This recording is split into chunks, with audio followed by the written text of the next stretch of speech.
வணக்கம், welcome to WhatsApp besties. இன்றைக்கி நாம் உருளைக்கிழங்கு சட்னி எப்படி செய்யலான்னு பார்க்க போகிறோம்.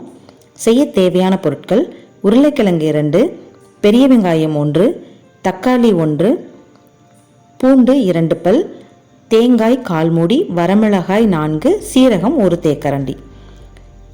இப்போது உருளைக்கிழங்கை தோல் சீவி நறுக்கி வேக வச்சு எடுத்துக்கணும். தேங்காய், சீரகம், வரமிளகாயை அரைச்சி விழுதாக எடுத்து வச்சுக்கணும். ஒரு கடாயில் தேவையான அளவு எண்ணெய் ஊற்றி கடுகு, உளுந்தம்பருப்பு போட்டு தாளிச்சுக்கணும்.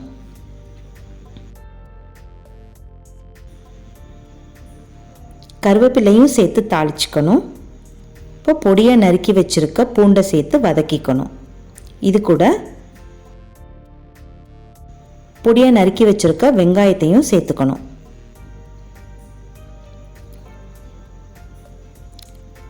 இதை நல்லா வதக்கி விட்டுக்கணும். பொடியை அரிஞ்சு வச்சுருக்க தக்காளியையும் சேர்த்து வதக்கிக்கணும். நல்லா வதங்கிறதுக்காக கொஞ்சம் உப்பு கூட சேர்த்துக்கலாம். உருளைக்கிழங்கு வேக வச்ச தண்ணியை கொஞ்சமாக சேர்த்துக்கணும். இதில்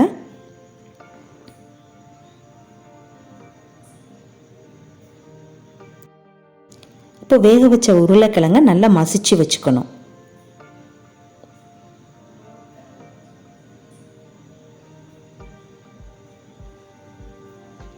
அதையும் இதோட சேர்த்துக்கணும்.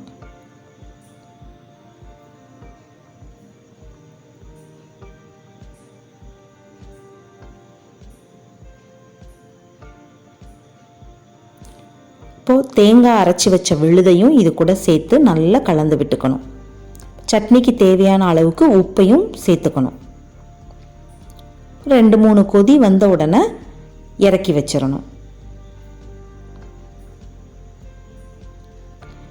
இது தோசை கூட நல்ல காம்பினேஷன். ரொம்ப சிம்பிளாக டேஸ்டியான ரெசிபி. ட்ரை பண்ணி பாருங்கள். தேங்க்ஸ் ஃபார் வாட்சிங்.